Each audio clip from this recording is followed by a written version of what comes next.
बनाने की कोशिश करूंगा और बताने की कोशिश करूंगा। ठीक है, तो एग्जाम्पल के लिए अब मैं ये ले लेता हूँ क्योंकि मेरे को इससे समझाने में ज्यादा मजा आता है। एग्जाम्पल के लिए अब मैं देखूं मार्केट में अप ट्रेंड चल रहा था, हायर हाई, ठीक है, हायर लो, मार्केट ने हाई के ऊपर हाई नहीं लगाया, लेकिन अगर मैं ध्यान से देखूं तो बायर की ये कैंडल रिप्लाई में इंक्रीज हुई। इसका मतलब अप ट्रेंड के अंदर स्ट्रेंथ खत्म नहीं हुई। क्लियर हो गया?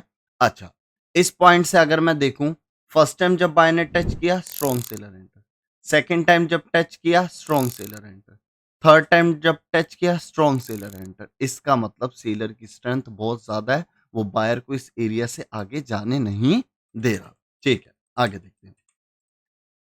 अब मैं अगर इस कैंडल की बात करूं, इस कैंडल ने बेरिश इंगल्फिंग, अगर आपकी लैंग्वेज में बोले कि सेलर ने बायर को डोमिनेट किया। अच्छा, ठीक है, अब मैं इस एरिया पे सपोर्ट लेवल लगाने की कोशिश करूंगा, क्योंकि अगर मेरे को दिख गया कि सेलर एक पॉइंट पर बहुत स्ट्रांग है तो मेरा दिमाग सीधा ये बोलेगा कि भैया मार्केट यू टर्न होने की ट्राई कर रही है, तो मेरे को एक हायर लो चाहिए। तो मैं इस हायर लो को ड्रॉ कर लेता हूं, जो कि मैं अपने लिए हमेशा यूज करूंगा, ड्रॉ करूंगा इस टाइप से। ये मेरे लिए एक हायर लो एरिया हो गया। ठीक है, एक मिनट। ठीक है, अब मैं ये देखूंगा कि मार्केट के अंदर सेलर जो है वो बायर को डोमिनेट कर रहे हैं, लेकिन क्या मुझे इस बेरिश इंगल्फिंग पे ट्रेड कर देनी चाहिए? नहीं कर सकते, क्योंकि देखो बिगिनर वाली जो बिगिनर्स होते हैं वो सिंपल ये चलते हैं जी, बेरिश इंगल्फिंग हो गई, मेरे को तो ये सिखाया गया नेक्स्ट कैंडल पुट जाएगी। ऐसे नहीं, अप ट्रेंड के अंदर बेरिश पैटर्न पे ट्रस्ट नहीं करा जा सकता। अप ट्रेंड में सिर्फ अप ट्रेंड के पैटर्न पे ट्रस्ट किया जाए। मतलब फिर भी यही बोलूंगा कि कैंडल्स की साइकोलॉजी को समझो तब ट्रेड करो, ऐसे नहीं। ठीक है, अब देखो यहां पर बेरिश इंगल्फिंग हुई, लेकिन मैं ट्रस्ट नहीं कर सकता क्योंकि ट्रेंड अप का है, मुझे थोड़ी ना है, ये तो मुझे दिख गया तो मैं ये चीज बोल रहा हूं कि हाँ भाई सेल बेरिश इंगल्फिंग बनी है तो मैं ट्रेड नहीं करूंगा। मैं वैसे भी अप ट्रेंड के अंदर कभी भी आप देख लेना मेरी वीडियोस के अंदर, मैं अप ट्रेंड के अंदर बेरिश इंगल्फिंग पे ट्रस्ट नहीं करता, बेरिश पैटर्न पे, बेरिश सिग्नल पे ट्रस्ट नहीं करता।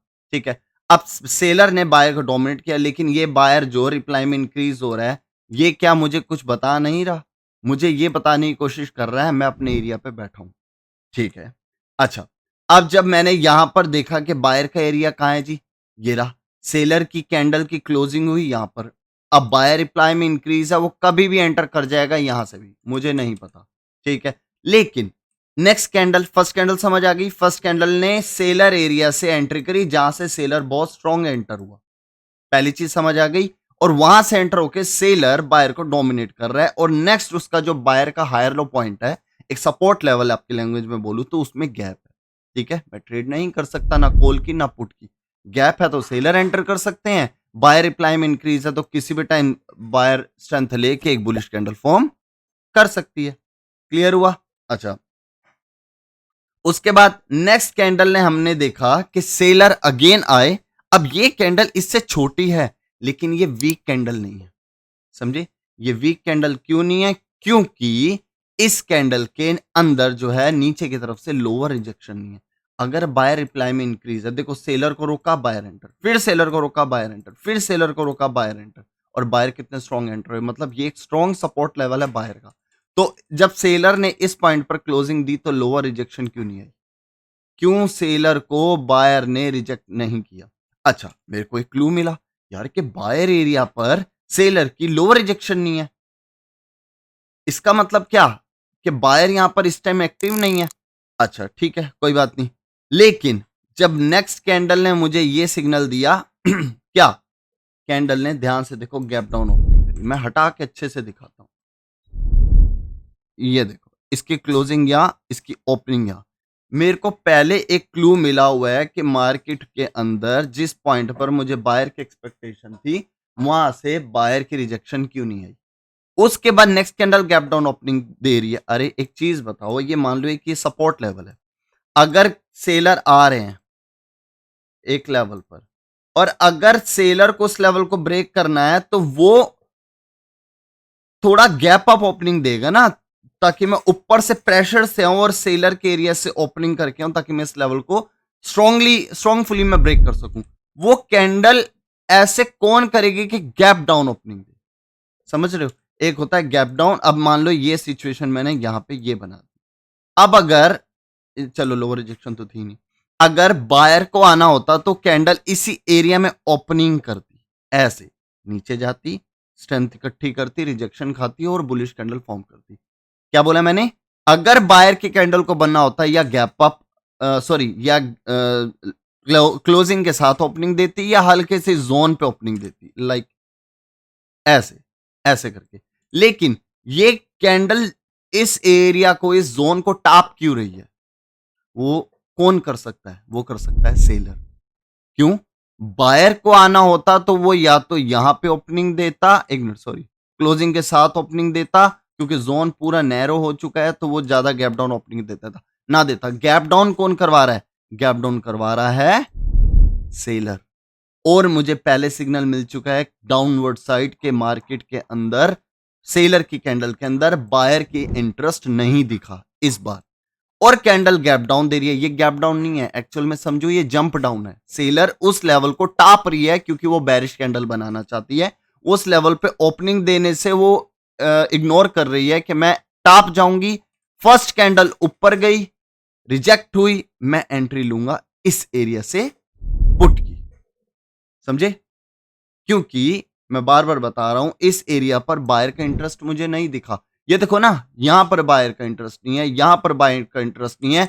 और अगर बायर को एंटर होना होता तो अपने जोन में ओपन होता है यार। वो गैप डाउन क्यों करा रहा है? वो गैप डाउन नहीं करा रहा, जंप डाउन करा रहा है। जंप डाउन कराने के बाद जब कैंडल सीधा ऊपर आई और मेरे को रिजेक्शन दिखेगी, मैं क्विकली यहां पर एक पुट की ट्रेड लूंगा। ठीक है, क्लियर हो गया? पहली ट्रेड हमें मिलेगी यहां पे, इस कैंडल पे।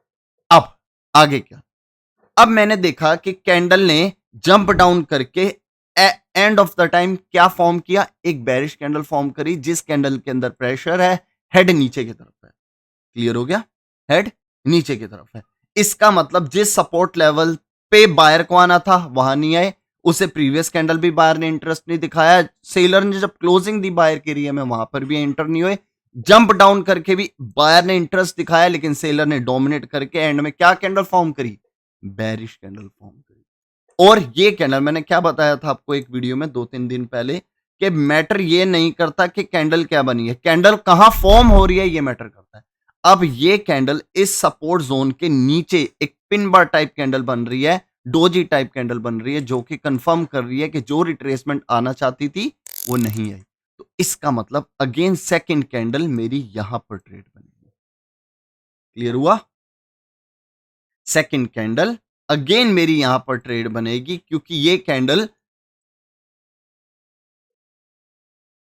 ऐसे जाके यहां पर एक बेरिश कैंडल बनी है, जो कि डाउन ट्रेंड के लिए कंटिन्यूएशन सिग्नल दे रही है कि बायर एरिया से बायर एक्टिव नहीं हुए। समझे ना? तो यहां पर मेरी सेकंड ट्रेड बनेगी। जो देखो, जो इंसानियत के नाते, ट्रेडिंग के नाते जो भी मुझे लगेगा कि मुझे यहां पर बताना चाहिए, हाँ मैं ट्रेड लूंगा, तो डेफिनेटली बताऊंगा। जब मुझे लगेगा मैं 2 कैंडले, 3 कैंडले, 4 कैंडलों को भी इग्नोर, 5 कैंडलों को भी इग्नोर करना होगा, तो मैं बताऊंगा नहीं भैया रिस्की है, मैं यह ट्रेड नहीं करूंगा। चाहे फिर कोई भी कुछ भी बोले, मेरे को नहीं पसंद, मैं ट्रेड नहीं करूंगा। ठीक है ना? जो मुझे मेरे ट्रेडिंग स्टाइल को पसंद करते होंगे, मेरे पे ट्रस्ट करते होंगे, वो समझेंगे हाँ भाई सर कुछ कह रहे हो तो कुछ सोच के कह रहे होंगे। ठीक है ना? अब यहां पर बनी पहली ट्रेड, दूसरी ट्रेड। अच्छा, अब मैं क्या देखूंगा? मार्केट का एसएनआर। ये मेरे को मिला एक एसएनआर, मेजर स्ट्रक्चर का, सिंपल लैंग्वेज में बोलूं तो शोल्डर। ठीक है ना? क्यों? देखो, मार्केट ने जो शोल्डर ऐसे क्रिएट किया तो higher high, higher low, higher high. ठीक है ना? ये हमारा शोल्डर हो गया एक तरीके से, ये एसएनआर हो गया, मैं सीधे शब्दों में बोलूं। ठीक है ना? अब मैं यहां पर देखूंगा कि भैया मार्केट के अंदर शोल्डर तो दूर है ना, क्योंकि क्या बोला जाता है कि जो रेजिस्टेंस है वो ब्रेकआउट के बाद क्या बनता है? सपोर्ट बनता है। चेक करेक्टिव वेव ऐसे आके फॉर्म होके क्लोजिंग दे दे, फिर ऊपर कूद जाए, तो रेजिस्टेंस ब्रेकआउट के बाद सपोर्ट बन सकता है। तो मैं इसलिए बोल रहा हूं, मैं इस एसएनआर को चेक करूंगा कि मेरा एसएनआर का है। क्लियर हो गया? अच्छा। अब सेलर हुए अगेन रिप्लाई में मैंने एक ट्रेड यहां ली, एक ट्रेड यहां ली। अब क्या, उसके आगे क्या, अब मेरे को एसएनआर के अंदर दिख रहा है गैप, इस लेवल के और इसकी क्लोजिंग के बीच में एक गैप, ये रहा गैप, ये सारा एरिया गैप है, ठीक है। अब सेलर रिप्लाई में इंक्रीज हो गई, सेलर रिप्लाई में इंक्रीज हो गए, इस कैंडल के अंदर न्यू हाई बना, लेकिन न्यू हाई बनने के बाद अगर ये कैंडल प्रीवियस कैंडल का लो, मैं ड्रॉ करके बताता हूं, अच्छे से ध्यान से समझना। कुछ बंदे बोलेंगे सर इसने न्यू हाई बनाया तो मैं यहाँ ट्रेड कैसे करूं, न्यू हाई का रूल वही है ना, कोर्स नहीं किया हुआ तब तभी दिक्कत आएगी, ठीक है। अगर इस कैंडल ने प्रीवियस कैंडल का लो ब्रेक ना किया होता तब न्यू हाई बनता, तो मैं यहां पर पुट की ट्रेड कभी ना करता, बिकॉज ऑफ इस कैंडल का न्यू हाई बना बट इस कैंडल ने प्रीवियस कैंडल का लो ब्रेक किया, इसका मतलब ये कॉन्टिन्यूशन सिग्नल है। न्यू हाई न्यू लो के रूल्स होते हैं, वीक रीडिंग के रूल्स होते हैं, ठीक है ना, तो ये एक कॉन्टिन्यूशन सिग्नल है। सेलर रिप्लाई में इंक्रीज हो रहा है, न्यू हाई के बावजूद सेलर रिप्लाई में इंक्रीज होकर प्रीवियस कैंडल का लो ब्रेक कर रहा है। ट्रिपल टॉप पैटर्न हमें स्ट्रक्चर वाइज मिल चुका है, मार्केट ने इस हायर लो को ब्रेक करके पहला लोअर लो बनाने की कोशिश कर दी। एसएनआर दूर है, यहां गैप है, ये गैप फिल होगा, मार्केट में मोमेंटम क्रिएट हो चुका है, तो इस वजह से मैं यहां पर अगेन एक पुट की ट्रेड लूंगा। यहां पे क्लियर हुआ, फर्स्ट ट्रेड, एक minute, first trade, second trade और थर्ड ट्रेड, या तीन ट्रेड मुझे मिले। अब क्या, अब सेलर एसएनआर को ब्रेक कर रहा है विद द इंक्रीज बॉडी, ठीक है ये प्योर कैंडल ट्रेंड के लिए कॉन्टिन्यूशन सिग्नल है, प्योर कॉन्टिन्यूशन सिग्नल है। लेकिन कभी भी मेजर स्ट्रक्चर का एसएनआर ब्रेक होता है तो ट्रेड नहीं करनी चाहिए, मैं अपने कोर्स में हजारों बारी बोल चुका हूं। कभी भी मेजर, इवन ये कॉन्टिन्यूशन सिग्नल क्यों ना हो, लेकिन अगर हमारा एसएनआर ब्रेक हो रहा है तो हम ट्रेड नहीं करेंगे। क्लियर हो गया, अब ठीक है, तो यहां पर मेरा कहने का मतलब यह है कि मैं इस कैंडल पे ट्रेड नहीं कर सकता। क्लियर, इवन इसने थोड़ी सी गैप अप ओपनिंग दी बट मैं ट्रेड नहीं करूंगा क्योंकि सेलर एसएनआर का ब्रेकआउट कर रहा है। अच्छा जी, अब एसएनआर का ब्रेकआउट करने के बाद मेरे को क्या दिखा, एसएनआर के ब्रेकआउट के बाद इसने किया एसएनआर का ब्रेकआउट, जब ब्रेकआउट के बाद रिट्रेसमेंट आनी थी रिट्रेसमेंट आई नहीं, लेकिन ये कैंडल मेरे को कॉन्टिन्यूएशन सेलर के लिए कॉन्फिडेंस नहीं दे रही क्योंकि इस कैंडल ने प्रीवियस कैंडल का लो ब्रेक नहीं करा, वीक हो गई है। बेशक दूसरा पॉइंट ऑफ व्यू से ये सोचू कि यार ब्रेकआउट के बाद बायर ने एंट्री करी रिट्रेसमेंट फॉर्म करने के लिए, बुलिश कैंडल फॉर्म करने के लिए, लेकिन सेलर ने डोमिनेट करके एक बेरिश कैंडल फॉर्म कर दी। लेकिन दूसरी बात यह है कि नीचे की तरफ से भी बायर ने अटैक करके सेलर को रिप्लाई में श्रिंक कर दिया, तो ये पॉइंट को मैं इग्नोर नहीं कर सकता, तो मैं इस पॉइंट पे ट्रेड नहीं करूंगा, ठीक है। अच्छा जी, ये ट्रेड मेरी स्किप हुई, ठीक है। उसके बाद मेरा नेक्स्ट टारगेट जो होगा वो होगा मेरा ये वाला हायर लो, ये वाला हायर लो। क्लियर हुआ, अब सेलर के जब वीकनेस के बाद मैंने देखा नेक्स्ट एरिया में गैप है लेकिन ये कॉन्टिन्यूशन कैंडल नहीं है सेलर के लिए, तो मैंने यहां ट्रेड स्किप करी। नेक्स्ट कैंडल में कॉन्सिडेंटली ये ट्रेड ये कैंडल एक प्रॉपर एक फेक कैंडल है, प्रॉपर एक फेक कैंडल है, ठीक है।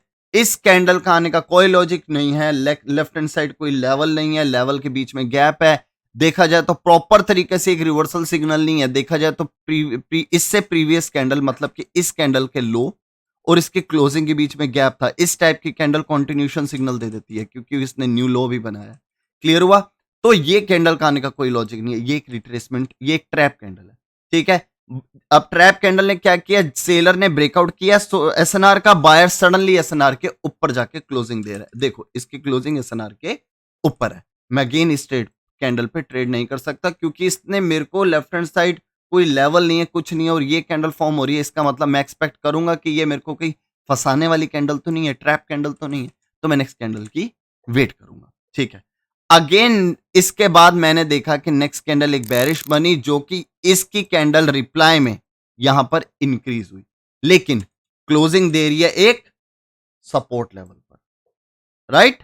देखो इसकी रिजेक्शन ये दे रही है सपोर्ट लेवल पे रिजेक्शन और क्लोजिंग दे रही है, इवन ये रिप्लाई में इंक्रीज है, इवन डायरेक्शन डाउन स्टार्ट हो चुकी है, लेकिन ये कैंडल इंक्रीज होके इस लेवल पे रिजेक्ट होके क्लोजिंग क्यों दे रही है। और एक चीज, अगर मैं इसको एक ट्रैप कैंडल बोल रहा हूं, कहीं ये इंडिकेशन तो नहीं है कि नेक्स्ट जो हायर लो है या आपकी लैंग्वेज में बोलूं, नेक्स्ट एक सपोर्ट लेवल जो है उस लेवल से बायर का आने का इंटरेस्ट हो रहा है और उसने पहले ही अपनी एंट्री दे दी। ये कैंडल कुल मिला के मैं ये कहना चाहूंगा कि इसलिए तो नहीं बनी कि ये मोमेंटम को ब्रेक करना चाहती थी ताकि आगे आके मैं एंटर हो सकूं, राइट?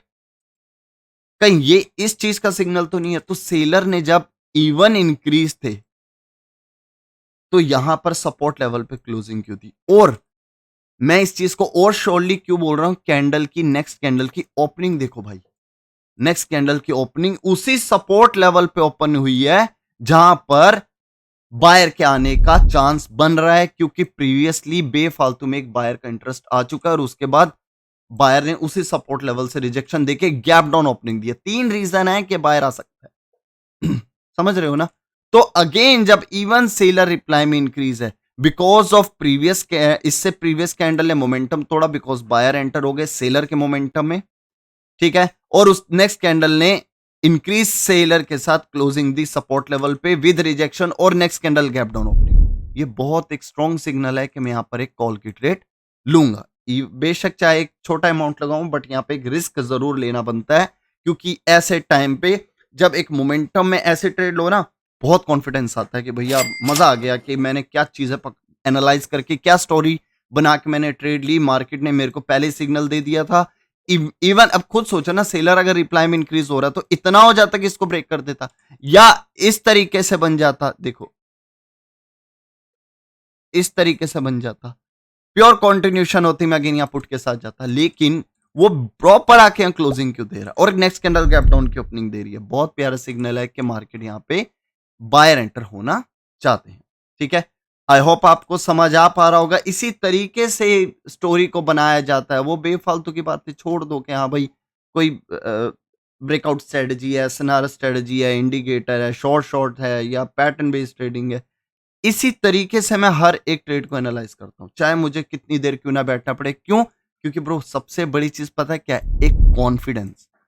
आपको कॉन्फिडेंस आएगा तभी जब आप इस तरीके की स्टोरी टेलिंग बना पाओगे, ठीक है ना? मेरे स्टूडेंट्स इतने कॉन्फिडेंटली ट्रेड्स इसीलिए करते हैं क्योंकि वो स्टोरी टेलिंग बहुत अच्छे से सीख चुके हैं, समझ चुके हैं कि स्टोरी टेलिंग कैसे करते हैं, ठीक है? आई होप आपको मजा आया हो। आपके हमारी जो लर्निंग सीरीज जो थी उसकी जो आखिरी दिन है उसमें मजा आया होगा, ठीक है ना? तो अगर वीडियो अच्छी लगी हो तो लाइक शेयर सब्सक्राइब जरूर करना।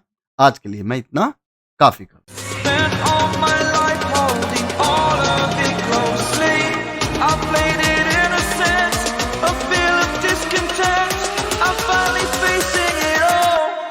Fearless.